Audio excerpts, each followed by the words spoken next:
Hi, everyone. Welcome back to the International Solidarity Pod, which is a podcast that aims to explore current affairs and history relating to imperialism, the global south, gender, political economy, and people to people ties. I'm your host, Ashwin.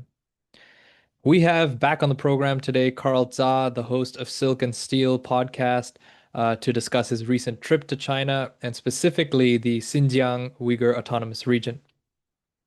In this episode, we discuss, several things, among which, what role tourism plays in the Chinese economy, specifically in the economy of Xinjiang, how Xinjiang's economy is increasingly being linked up with the eastern parts of China to share the fruits of development. We discuss some of the security and separatism challenges faced by the Uyghurs in the region, and a whole bunch more for sure. For a while now, mainstream Western media and Western politicians have tried to convince us that a genocide is happening against the Uyghurs in Xinjiang, all while at the same time they remain silent and complicit in a real genocide against Palestinians in Gaza. As we know, there's been a so-called ceasefire in place now, since the beginning of which many Palestinian organizations and individuals have seen their donations dry up. So, very importantly, I'm using this opportunity to try to direct some of your donations to the following two initiatives. First, check out lifelineforgaza.com. That's lifeline, the number four, gaza.com. This is where you can contribute money to families on the ground in Gaza. The website bumps up fundraisers that have not received a donation in the past 5 days. Second, you can also contribute to the Samir Project, which is a vital mutual aid network in Gaza for distributing food and water, for setting up medical clinics, and for helping people return to their homes during this so-called ceasefire. They have several campaigns going on right now, and I will leave those two links linked in the description below. And again, I want to emphasize these donations are especially important right now at a time like this when people in Gaza are trying to rebuild and trying to get their lives back. Okay, very quickly, please like this video and subscribe. Also, share this podcast with others that you know. Also, find us on social media. I will leave that all linked in the description below as well. Without further ado, here's my conversation with Carl Zha. Okay, Carl Zha, welcome back to the International Solidarity Podcast. Thanks for being here. Thanks for sharing your time. So, as we were discussing just now, you've come back from China. You visited Shanghai, Chongqing, and Xinjiang, right? And so I just want to get some of your reflections there. I also actually, was had been back to the mainland. Well, I went back to Hong Kong and the mainland earlier this year. I went to Hong Kong, Beijing, outside Beijing as well, Shijiazhuang, and Chongqing as well. So I've been to your hometown. What Chongqing. were you doing in Shijiazhuang? I'm just curious. So it's very interesting. They have very interesting history there. There's a military museum, and you're familiar with Norman Bethune, correct? Yes, yes, yes. And also there was, there's a museum and tribute to him, but also there's an Indian doctor there, Dr. Dwarakanath Kotnis, and his Ah, Chinese name is yes, Ke yes, Hua. Yeah. And so yes, they yes. have they have a really beautiful park there, a really beautiful park that houses it has a military museum, showing the PLA military equipment between I think 1919 to around the 1965 mark. And then also in Mm. that same park, they Oh. have a tribute exhibition. So you walk in, and I think it's literally named the something along the lines of the Indian medical team contribution to Chinese liberation, Mm. something like that. So you walk in, Right. one side is a tribute to the Indian medical team who included Dr. Hmm. Kotnis, and then on the other side, it's very interesting, very beautiful exhibit as well, is a tribute to Norman Bethune. So that's why I Yeah. made the trip, to Shijiazhuang, and Got it. Okay. yeah, and it was very interesting, very, and also, different part, an hour, I guess, ish outside of Yeah. Beijing by high speed rail. So Yeah. anyway, so I was saying, so I've been as well, and I think it'll be very interesting to sort of, I guess, reflect back and forth on this. But maybe I'll start out by asking you, right? You grew up in Chongqing, obviously a very Hmm. different place today. Um, and I Very think different. you said your dad's side is also, from around Shanghai, so or Yeah, Zhejiang, I think, and so yeah, Zhejiang. so you're familiar, with that. I don't think you've been to Xinjiang before, is that right? This was my first time to go to Xinjiang. I always Okay. wanted to go. When I was in elementary school, I remember my dad bought a calendar. But on the calendar, it's a picture of a Uyghur girl wearing her like traditional costume, and in her background is like the flower field and the Tianshan Mountain, the snow-capped Tianshan Mountain in the back. And ever since that time, I that's like I kind of just I want to go to that place, and I'm always interested in the history of the Silk Road. So my interest in history also just I always wanted to go, and this is the first time I got a chance to explore extensively because we drove around 3,500 kilometers all around southern Xinjiang. Because Xinjiang is a really, really big place. I mean, Yeah. it's the size of Alaska, and it's actually pretty impossible to do it in one trip unless you have like unlimited time. At that time, I was traveling with Pepe Escobar, and he was on the 30 days visa free visit to China.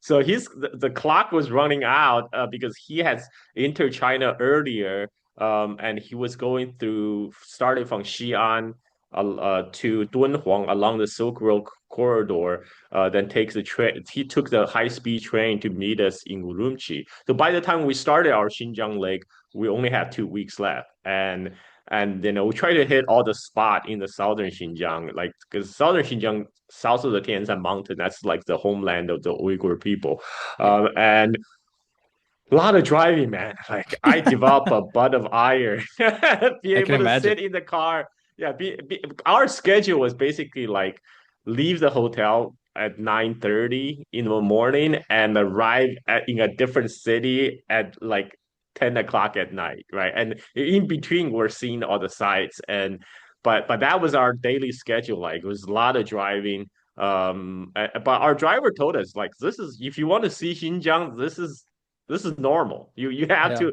It's a lot of driving. Because Xinjiang is such a big place. Of Yeah. course, I can imagine.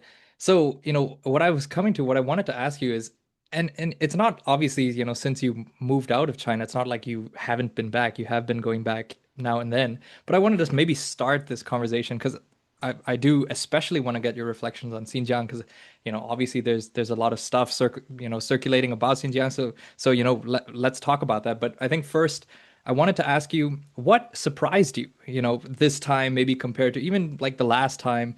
What surprise, Chongqing and Shanghai, guess you've been to before. Xinjiang is like entirely new. So I guess what surprised you? Let's start with that. What surprised me is how much more convenient it is for a Chinese person to live in China in 2025. I specify as a Chinese person living in China because for a foreigner visiting, there's still a little bit onboarding process. For me, I thought, okay, I know how everything works. I downloaded Alipay, WeChat before I went. I associated both with my bank card. I thought I'm all set. And then at the Shanghai airport, when I went to buy a Chinese SIM card, I tried to use my Alipay to pay, and it tells me suspicious activity. Your payment has been denied. I'm like, what? And then I was panicking, and then I had to turn on my VPN to get on YouTube to look up an Alipay tutorial how to set it up. Then I realized, oh. I only associated my bank card, but what I needed to do is actually verify my Alipay account. So I needed to basically provide my passport information to Alipay so they can verify I'm a legitimate person. And then after I did that, I was able to use Alipay, WeChat, no, not a problem, which is so very convenient. But some ways I would still function like I was in China 2010, right? Because 2010 is when they start building all these like amazing metro system. And so I was trying to show off to my wife, who's first time in China. So like, here, I got this. I walked to the subway station. I went to the ticketing machine. I click on the touch screens, pick my destination, and then it tells me how much it will cost. And then I take out my Alipay to skip pay for exact amount, and it spits out a plastic card for me to take it to the thing. Uh, but at that time, I thought, it's still kind of a lot of processing. Later, when I traveled to Chongqing, I met a expat friend of mine, Daniel Dumbriel, who's also from Canada, by the way. And he's like, "What are you doing, man? We're in 2025. Here, give me your phone." He grabbed my phone. He's like, "Look, Alipay, there's a mini app called Metro. You click on that icon, and then you ask you which city you're in. You just put in Chongqing, and then you will generate a QR code. All you have to do is hold up that QR code and scan in at the Metro. Once you scan out when you exit, and you automatically calculate the amount and then charge it to you. And the amount is like really nothing because I it cost me anywhere It's from so cheap. like 2 to 4 RMB, to take the Metro. That's like about 50 US cents, 50 cents US. It's nothing. And it's so convenient. Another thing about the convenience is once you have the Metro app, well, once you have your Alipay WeChat, um, and if you have a Chinese mapping app called A Map. A like letter A Map. It's because Google doesn't work in China. Google they pull out of China because they Google wasn't banned, by the way. Google they made a decision to exit the China market because they didn't want to apply with because at that time the Chinese law required they store data in China. The Chinese user data must be stored in China. Google didn't want to do it, so they exit the China market. So the Chinese mapping app AMAP is so good. I before there's only Chinese version. Apparently there's English version now because my wife downloaded the English version. That with the Chinese navigation map, the metro, you can pretty much go everywhere. And they also have those like rideshare bikes everywhere. Again, if you have Alipay, just scan the QR code and you can rent the bike for like a 1.5 RMB an hour or something, like something ridiculous. And a lot of places they'll not only have bicycles, they also have electric scooters. Also to the rideshare electric scooter, just scan in. And those things you can park anywhere. They have like usually on the pedestrian street, they will have a designated parking spot for those rideshare bikes. So with Metro, rideshare bikes, and if you have Didi app, um, you know, but to be able to use a Didi app, you do need a Chinese phone number because the driver need to call you. So you need a Chinese phone number. So this is why I recommend people just get a SIM card when you land at the airport. And with the rideshare bikes, the Metro and Didi, you can pretty much go anywhere in a Chinese city, and super convenient. And plus, I do know Chinese, so it make life very very simple. And for Chinese citizens, this is what I mean. Like in 2025, I think it's really really super convenient for Chinese citizens. Yeah, totally. I mean, I remember that I had to really, like you said, prep a lot like in advance. Like I knew I was going in May. I basically started my online research on Alipay, WeChat, all this kind of stuff. What really bothered me is Alipay was a little bit easier, but Yeah, with Alipay is easier. WeChat it was difficult. Like when Yeah. those vending machines where you scan the QR code to get water, it was having long days where I needed water, but because Mhm. I didn't have like a bank account in China, like that specifically Yeah. was difficult. And then once you try and fail, there are it detects you as suspicious activity. So for the Yeah. next 24 hours, I wasn't able to use the WeChat to pay, and Yeah. uh, Alipay ended up being more useful, like It's 24/7 for without foreigners. issue. Yeah. Exactly. Yeah. For So foreigners, Alipay is much more friendlier. Um, totally. uh, and yeah, and so And yeah, I remember because for even 6 years ago when I was in China, 2019, at that time, WeChat and Alipay, you couldn't even associate foreign bank card with it. You need a Chinese bank card. And at that time, I had my auntie set up a bank account for me under her name, but she let me use it. But then I ran into a problem because when I tried to use a DD app um, within WeChat, trying to call a taxi, you require facial recognition for comfort verification. And of course, I don't look exactly like my auntie, so that didn't work. So I couldn't use Didi back then. But this time, using Alipay, I was able to use Didi, go anywhere I want.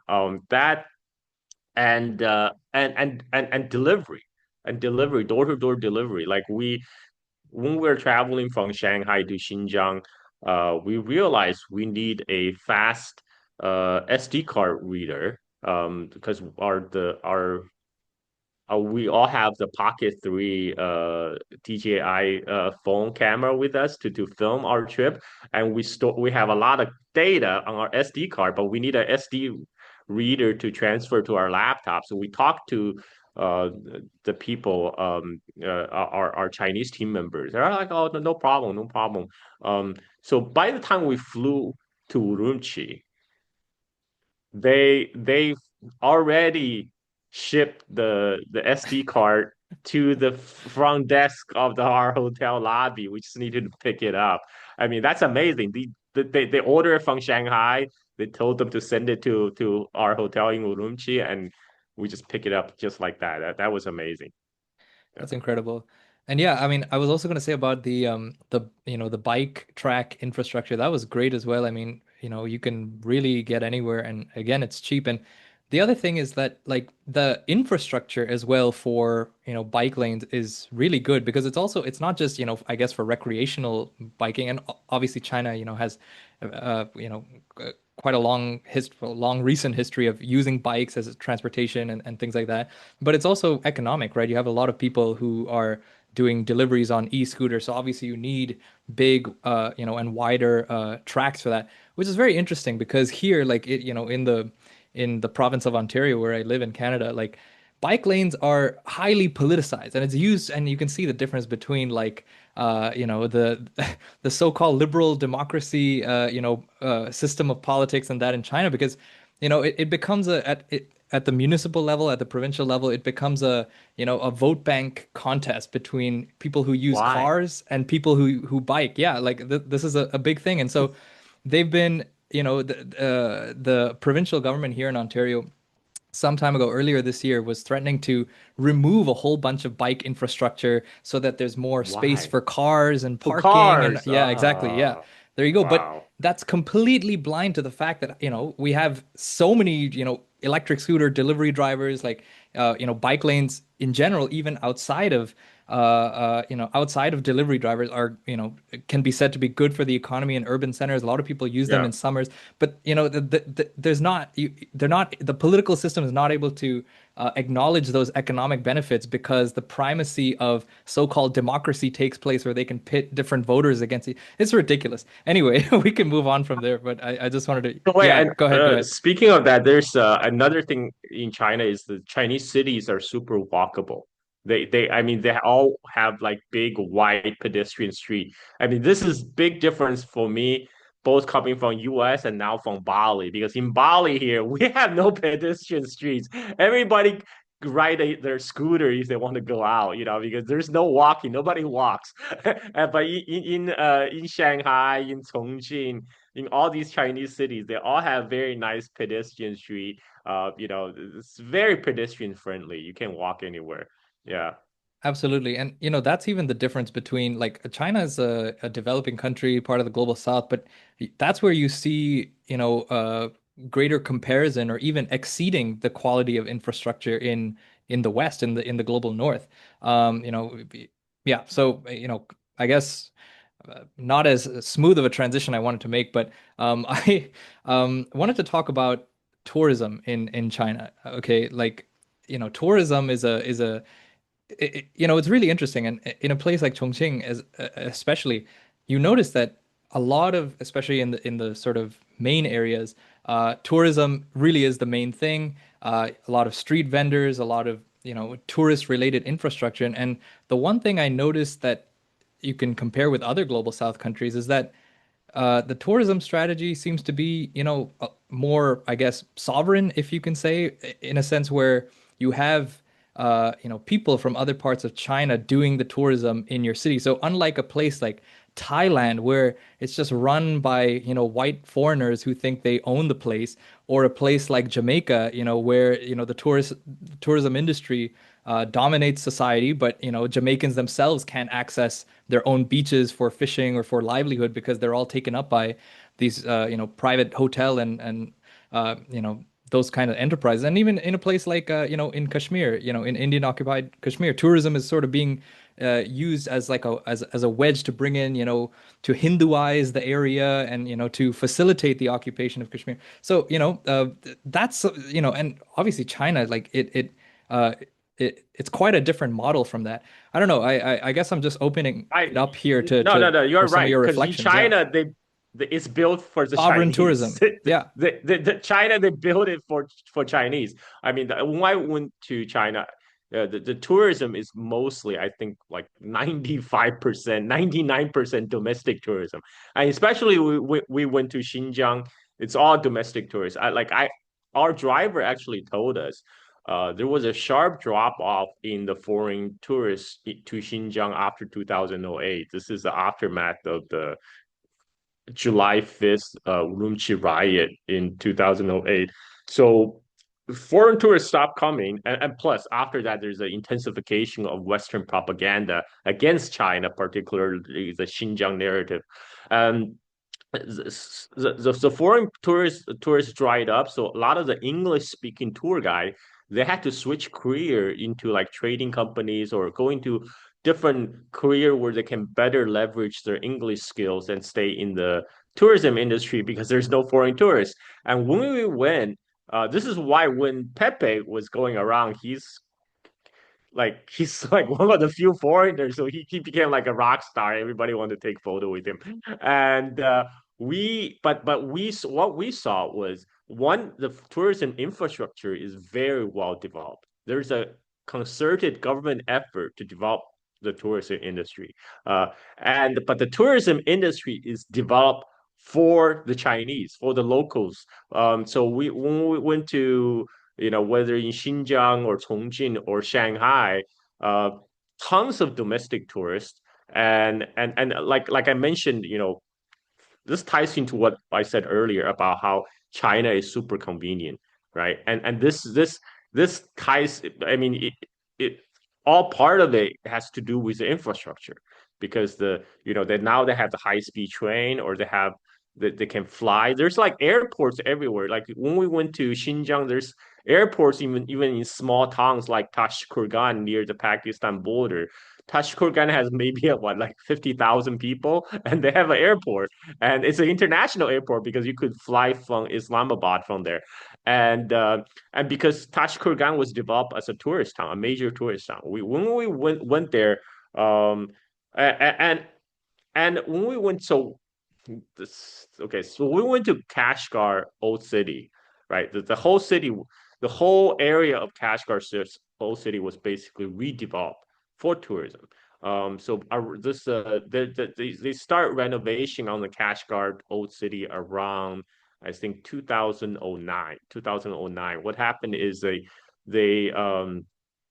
they offered to the local tourists, to the local resident, they either get bought out, they offer them a part to living apartment elsewhere, or if they wish to stay where they are, they're offered money to renovate their houses.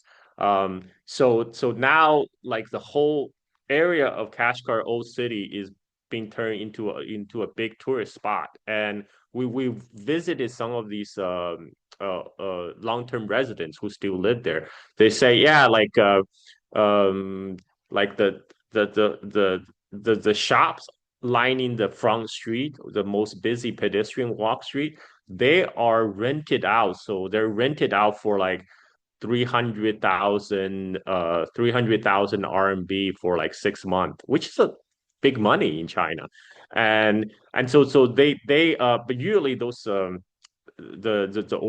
these are the houses are still owned by the original Uyghur owners, but they will rent it out to different shops while they go live in some modern apartment elsewhere. And for this family that we visited, it's this their parents are not there, but there was a girl. She's like I think she's like 17 or 18, and she was telling us so her house is a little bit away from the main pedestrian traffic.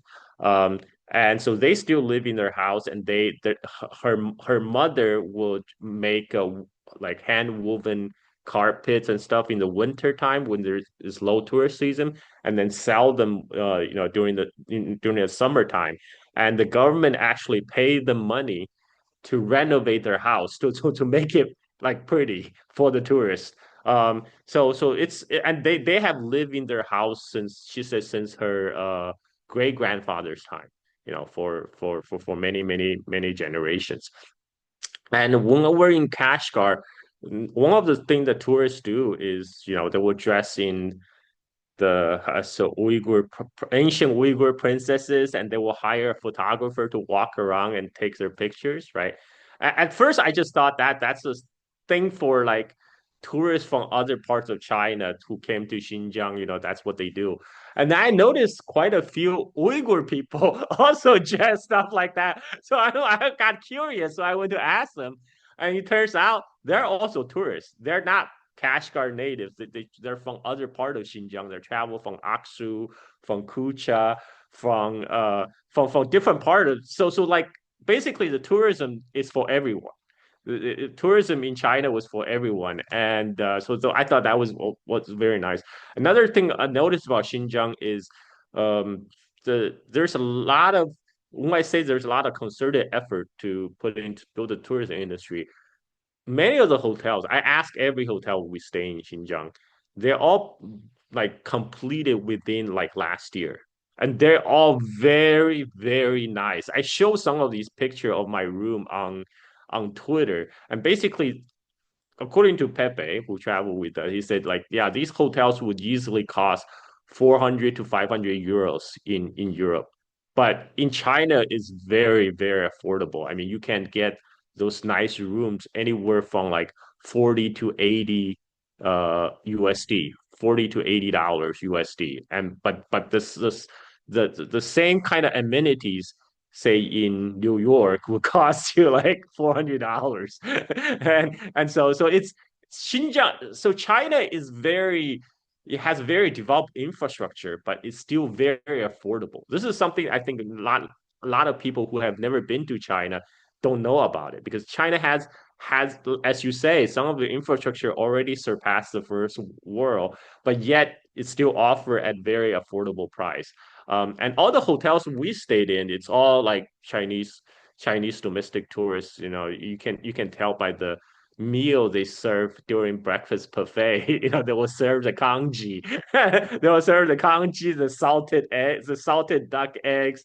Sometimes they even have the 1,000-year-old eggs. And of course, when we went to Xinjiang, they also serve local food, like the local Uyghur food. So yeah, so China they definitely build China for the Chinese people, for the Chinese people. As most of the tourism are all like domestic, and that's another thing. People keep on talking about. Oh, China is facing economic collapse or whatever. Everywhere I go, there's so many tourists. They're just on vacation, spending their disposal. Obviously, they have disposable income to come to Shanghai.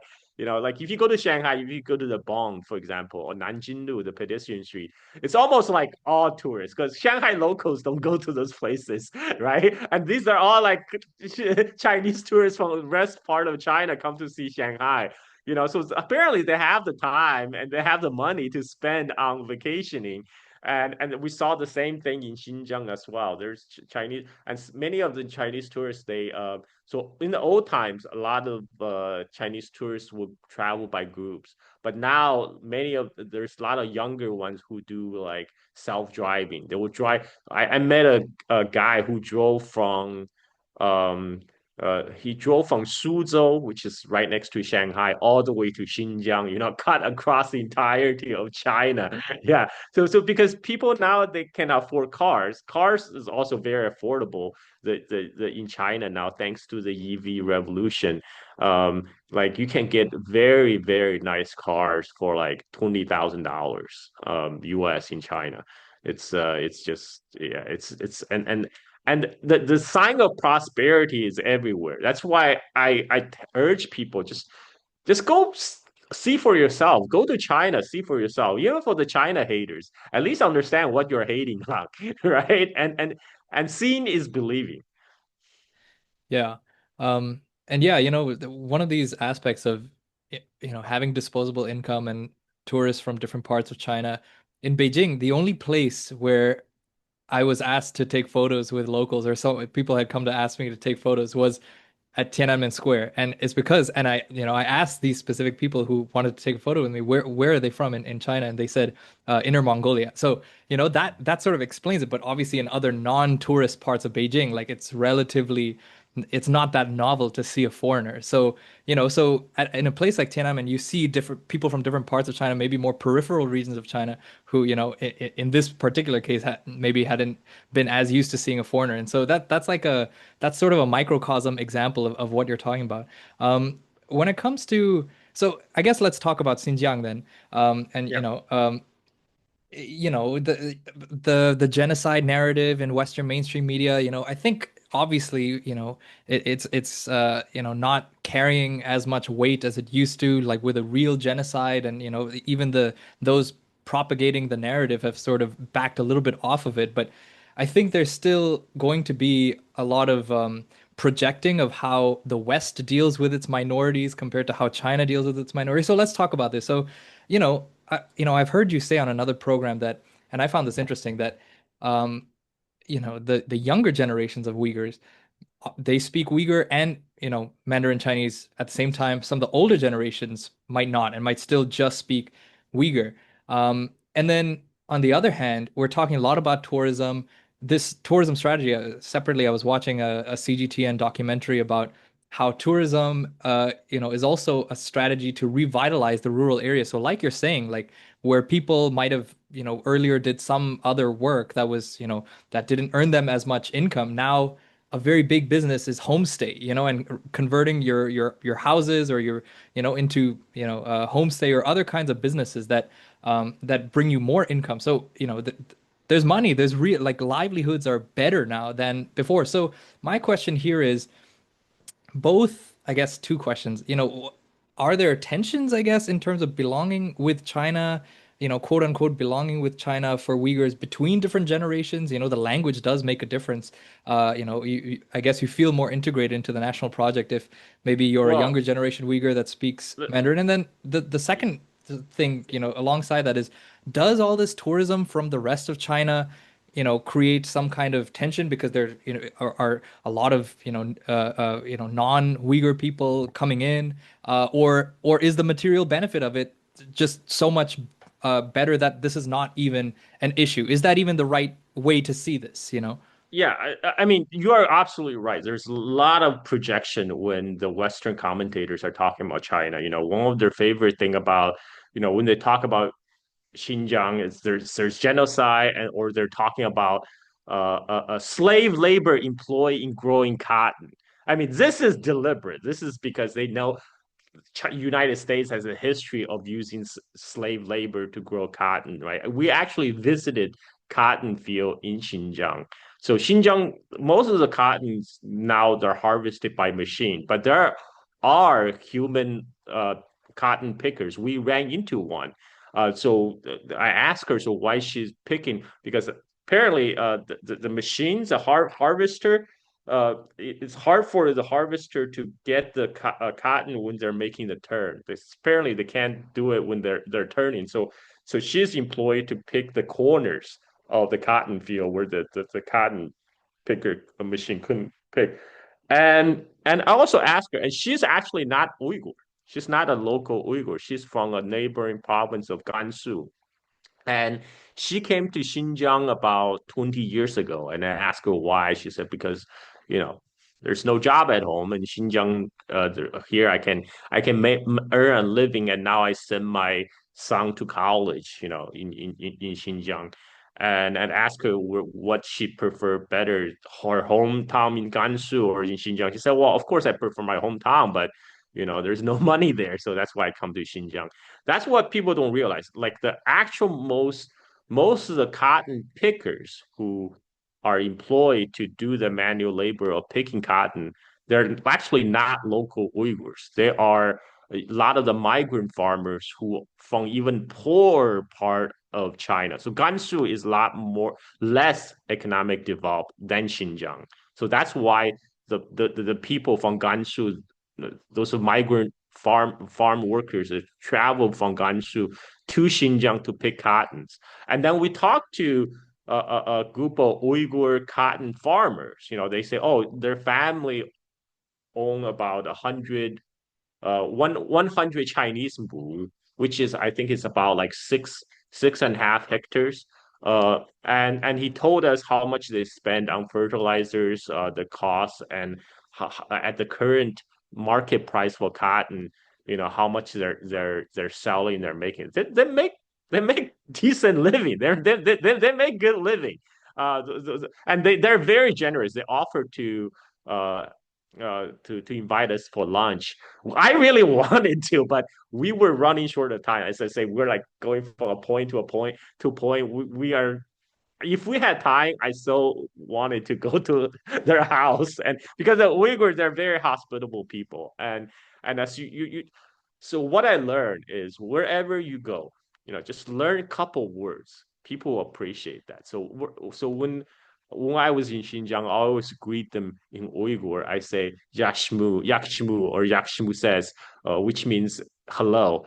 And as soon as I said that, first they look at me weird, and then they smile, and then they try to carry a conversation because they understand you are trying to make an effort, learning their language. And that always, like, without fail, always, like, they're very, very friendly people.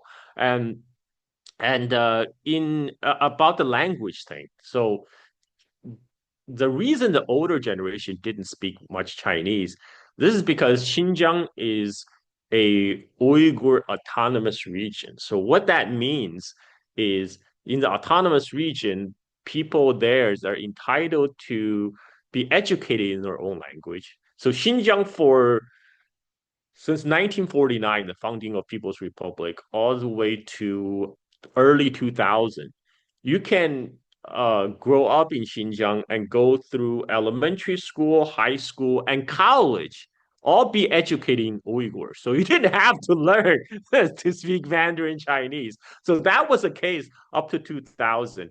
And in 2000, that's when Chinese government introduced bilingual education all across the board in Xinjiang. So this is why there's kind of age divide between like uh 30 years, maybe like 30, 40 years and above. People older than 40s, they usually have minimum Mandarin skills, but people below 40, they usually could talk. So when my experience there is I try to talk to the locals as much as possible. Like the older generation, even though they don't speak much Mandarin, they're still very friendly. They just can't talk.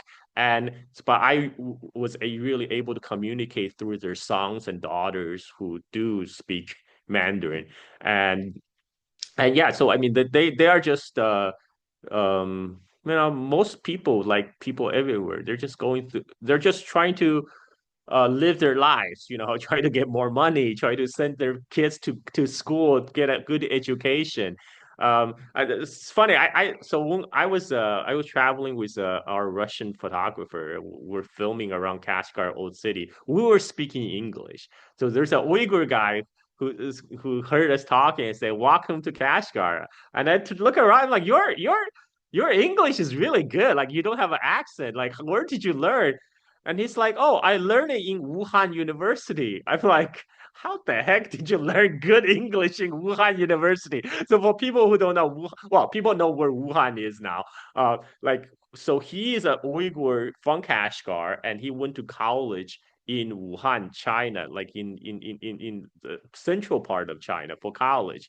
And somehow he was able to learn excellent English in Wuhan University. I don't know how that happened, but yeah, and so there's a lot also more movement of young Uyghur people going to other part of China for education, for job opportunities, and by my rough estimate, just this is just from what I saw, I think tourism is probably one of the largest employer of the Uyghur people nowadays in Xinjiang, because traditionally, this is true all the way up to 2000. 80% of the Uyghurs were living in rural areas, and they were employed in the agricultural work. But one of the problem was, since 1949 to up to 2000, the Uyghur population quadrupled. But the arable land didn't. Because these we're talking Xinjiang is a huge place, but a lot of it is desert and mountains. The real arable land is just these desert oases fed by the glacial runoff from the Tianshan Mountains. So basically, for a long time, there's a lot of unemployed, like underemployed youth in Xinjiang because there's a lot of surplus labor in the countryside who they're not getting more land to work on, but there's not much employment opportunity. And the Chinese government realized, okay, if they want to they think, well, from their Marxist point of view, that they think all the problems that give rise to social unrest and terrorism, etc. Is the root cause is still the economic foundation. So they want to address it at that level. So one of the way they try to do that is a wealth transfer from the eastern part of China, more developed part of China, to Xinjiang. And tourism, they decided that was the best way to do it, by developing tourism infrastructure in well, they try all different things. They also try to organize Uyghur laborers, young Uyghur people to work in factories in Guangdong, for example. That program is still ongoing. But the one approach is now, I asked a local tour guide. So apparently, a lot of the Chinese state-owned enterprise or the government workers, um, they are entitled to like a kind of like government paid vacation, like a trip. But so they're strongly encouraged to do that vacation in Xinjiang. So this is how government try to direct tourism to Xinjiang to feed the tourism dollars to the local economy. And so this is what I saw. Like a lot of new hotels are going up. Like even in a very small town in Xinjiang, like Kucha or Tashkurgan, there's a lot of tourists, a lot of influx tourists, and it's employing a lot of people. You can see the people working in whether in the as food vendors or selling trinkets, or working at the hotels. There's a lot of it's all local. Also the police. It's all local. When Western reporting on Xinjiang, they always say Chinese police and the oppressed Uyghurs, right? But what they didn't tell you is the police in Xinjiang, they're also local Uyghurs, right? Like we there is a strong security check in there very heavy security in Xinjiang. So there's a lot of checkpoints when we drove through. We drove 3,500 kilometers all around Xinjiang. And right when we passed through the security check, they just tell us to roll down our windows, look at straight at the camera. So now they use AI recognition now. My driver told us like a few years back, everybody have to get out of the car and check ID, and it's a pain, really a huge pain in the ass. And now you just roll down the window, look in the camera, and go. There's only a couple times we actually got stopped to check the passport because we have foreigners in our car. We got Pepe, we got a Russian photographer, we got a white South African guy. And the time that we did get stopped, the Uyghur cops were very apologetic. They're like, we're so sorry we have to do this to you, but it's part of the regulation. They're very courteous. The our Russian photographer who lives in Shanghai, he actually said the Xinjiang cops is more polite than the cops in Shanghai. They're more courteous and polite than the cops in Shanghai. And overall, I don't feel any tensions, by my conversation with the locals, provided, I'm there as a tourist, right? But the interaction I have are with, either hotel workers or restaurant owners or street vendors and stuff like that.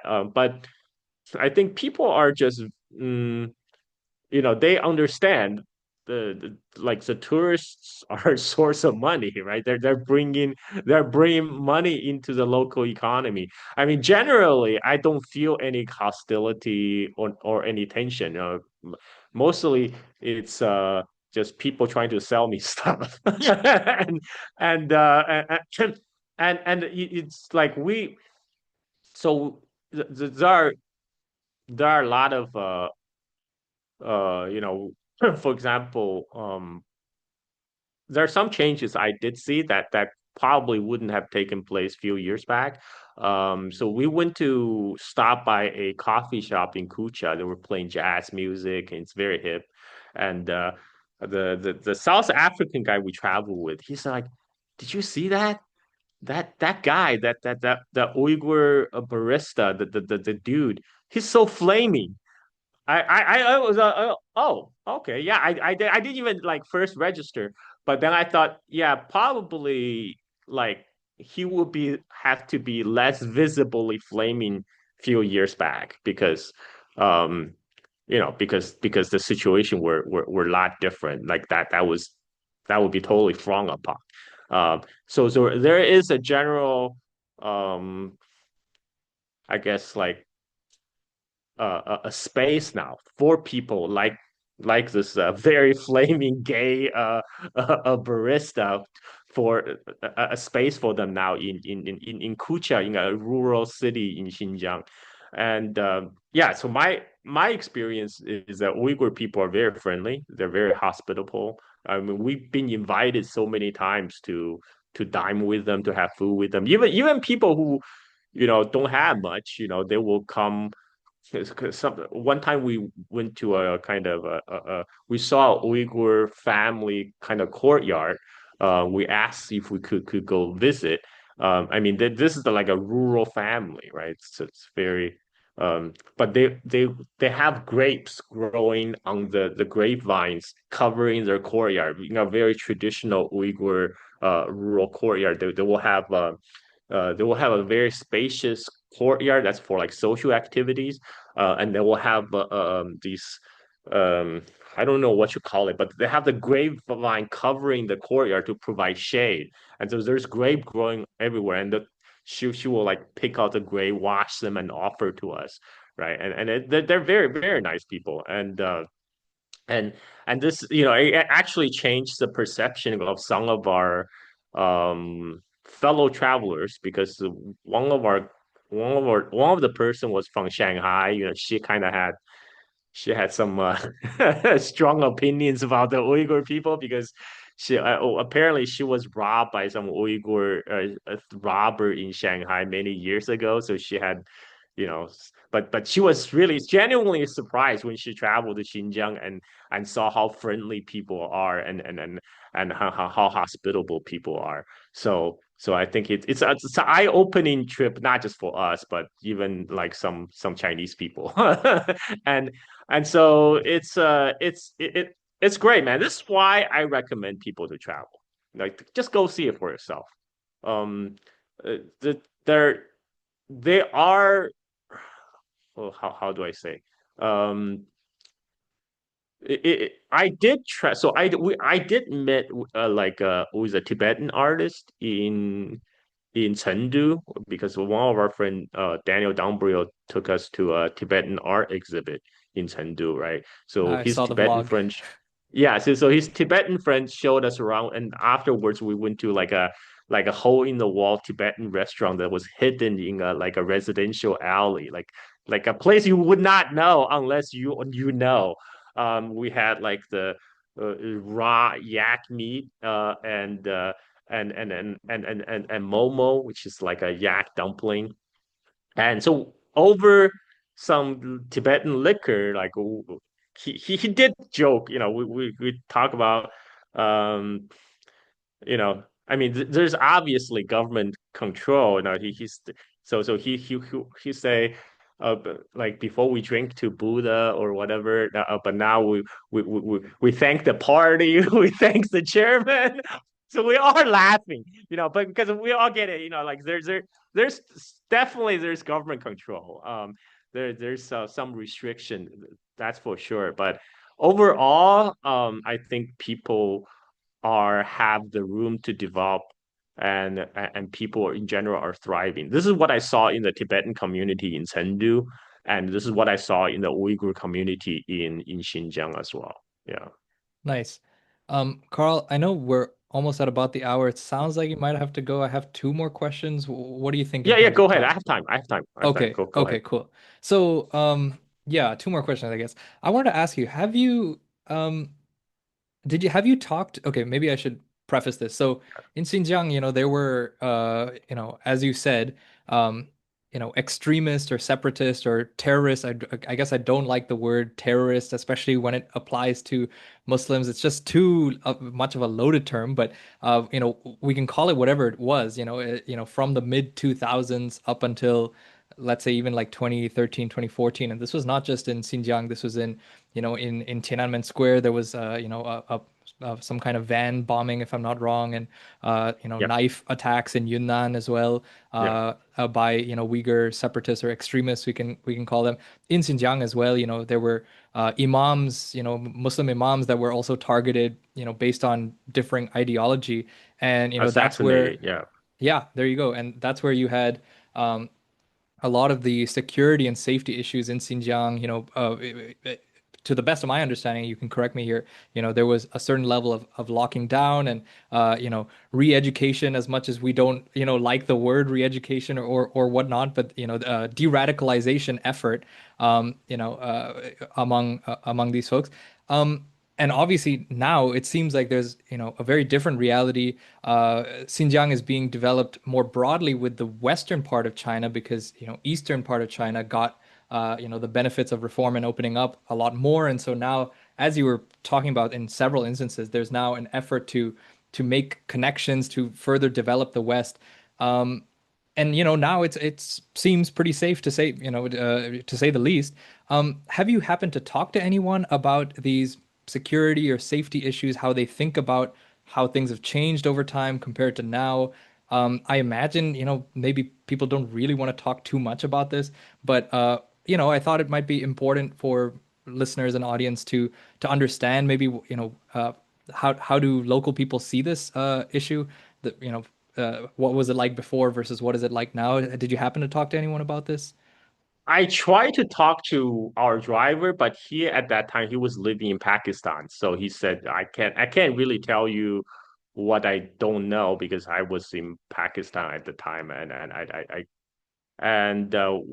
but what I get the sense that the people, well, obviously the people we're traveling with, the people who are um the tour company that we hire, they're obviously enjoying today the security that existed today because that enabled their that's a bread butter now, to cater to Chinese tourists from other part of China.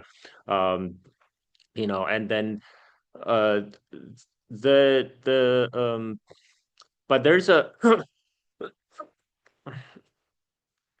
um sorry, what was your question again? It's oh, have I talked Have to them have you about talked that to time? Yeah, yeah, people yeah. and have Yeah, have you heard so anyone reflect on that?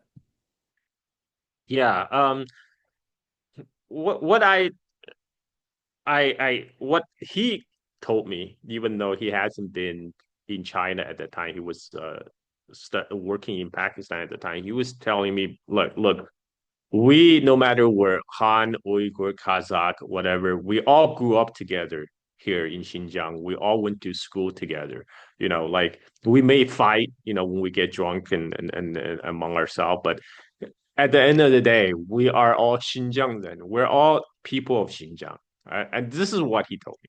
And and we have a mixed team. The team that we have, it's both a mixed Han, Uyghur, and Kazakh. So they were able to handle all the languages in the region, and because most of the people, the other than Mandarin Chinese, Uyghur is still kind of the lingua franca. So we go to Tashkurgan where the locals are Tajiks, they're usually able to speak Tajik and Uyghur. And same like the Kazakh and Uyghur language is kind of similar, so they can also communicate with each other. And so my sense is things are a lot better now.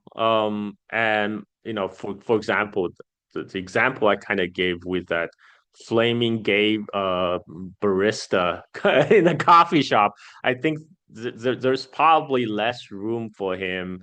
Let's say 10 years back in rural Xinjiang.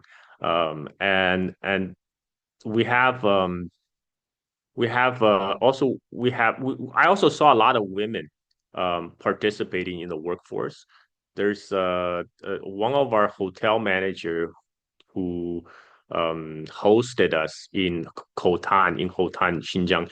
She's like a 26-year-old single mom. She's a local Uyghur, and she's started to work in that hotel ever since they opened when it was opened last year. So she actually just started a year. But so the tourism basically provided her a career, a job opportunity, so she could provide for her daughter, right? So these are like real cases where the tourism dollars, the injection of wealth from the East is helping the locals. And another thing what the Chinese government do is they have this program. They pair the wealthy cities in the East with different cities in Xinjiang. So in Khotan and Kashgar, we saw like buildings, public buildings sponsored by, say, city government of Hangzhou in the eastern China, or city government from other city in Zhejiang or Shanghai. So this is another way for Chinese government to facilitate the wealth transfers. They will pass a local government, usually wealthy eastern Chinese cities, to partner with say like a city in Xinjiang. They will be responsible for building public infrastructure, public buildings, and this also facilitate people to people exchange, because then that kind of necessitate people from the east travel to Xinjiang and people from Xinjiang travel to eastern China. I like I said, I was I was just saying, practicing my Uyghur greetings everywhere I could, right? Like in the back, one time in the bathroom in Turpan, I was waiting to wash my hand, and I saw this like 40-year-old Uyghur uncle, and I say Yakshimu says, and he was very surprised, and he tried to carry a conversation with me, and he told me, oh, I had been to, so he's some kind of government worker, and he has been to my hometown Chongqing. He asked me where I'm from. I told him I'm from Chongqing. He's like, oh, I've been to Chongqing, like he's maybe like 40 to 50, so he still have like a very strong accent, but I can like mostly make out what he was saying. And so there's obviously a lot more people to people exchange now. Uyghur people are traveling outside of Xinjiang, and also uh people from other part of China are now traveling into Xinjiang, whether for work or because the government sent them, or for most of them for tourism. I think that's how that's the China's effort to try to integrate this region, and I think overall, it looks like it's working. I mean, most of the people that I we met with, I mean, like we inter, so I think the most kind of interaction we had is actually with a pair of Uyghur barbers in a Hotan barber shop when Pepe needed a shave for his beard, so and I need a haircut. So I talk about this on my other podcast too.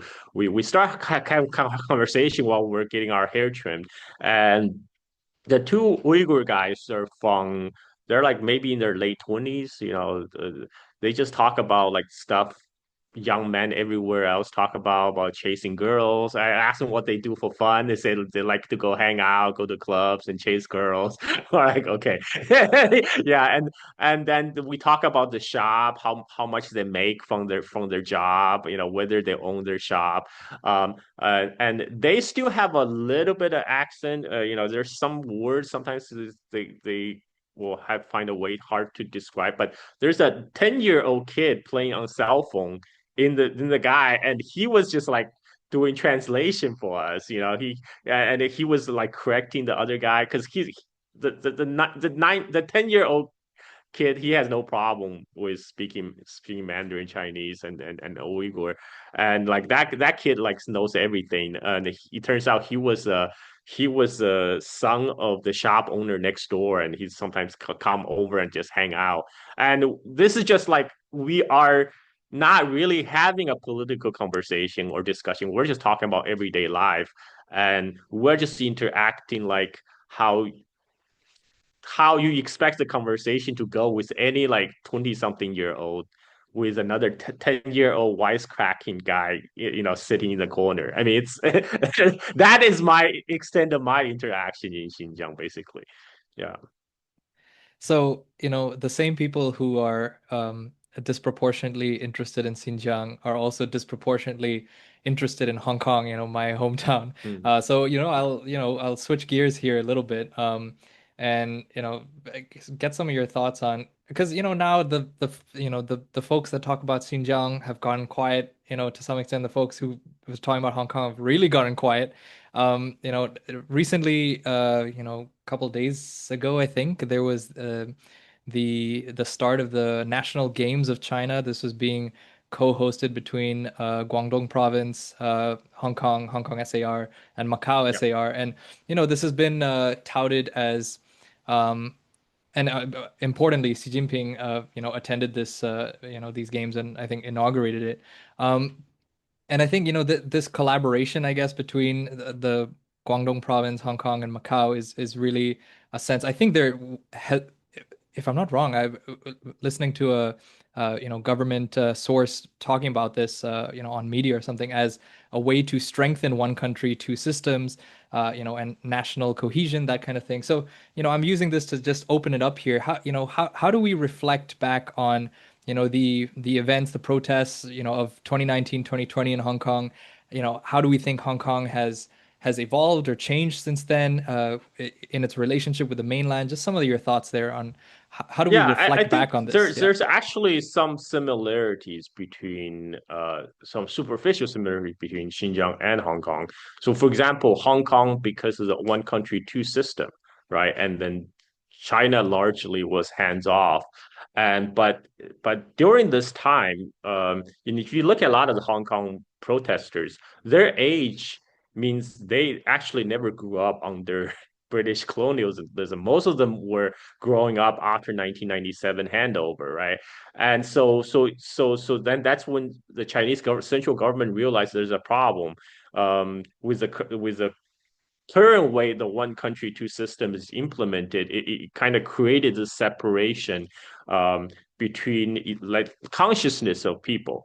And this is why they're kind of trying to promote integration. Now they're trying to promote so similarly in Xinjiang, because Xinjiang status was the Uyghur Autonomous Region before it kind of was maintained like a more separate. They have, like I said, you can be educated throughout your life without even knowing a words of Mandarin.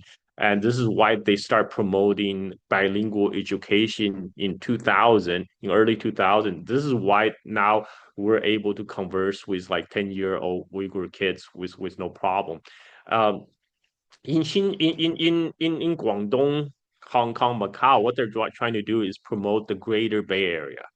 This is real Greater Bay Area than the what they call the Bay Area in so the in United States they call San Francisco the Bay Area, right? But this is we're talking about the Greater Bay Area. This is a real Greater Bay Area of the Pearl River Delta. Um, and this is why they have been building physical infrastructure like the bridge connecting Zhuhai, Hong Kong, and but then they're also um, now a lot of people from Hong Kong actually go to mainland China to shop because they realize the price is a lot more affordable, and many people went to buy property across the border in Shenzhen. This is the kind of people-to-people exchange that the central government like to promote. With the eventual goal, the goal is still integration. We're all one uh, country, right? It's just two system, but we're still one country, and I think that kind of is in line with what the central government plan for Xinjiang as well. Even though Xinjiang is autonomous region, but it should be integrated with the rest of the China. So there's a free flow of people, of goods, and a lot of people to people exchange is what kind of bind everything together. Okay, Carl, this was a really interesting conversation. I think this is a good place to leave it. I think, viewers and the audience yeah, will have, stood to gain a lot from this, especially as it relates to Xinjiang. There's still really a lot of residual prejudice, Yeah. if you can call it that, and lack of clarity on this issue. So, uh, you went there firsthand. You took a look, and now you're talking about it, and it's great to have gotten your insights on this. So, thank you very much for this really interesting conversation, and thank you for your time. Yeah. Thank you. Thank you, Ashwin. Anytime.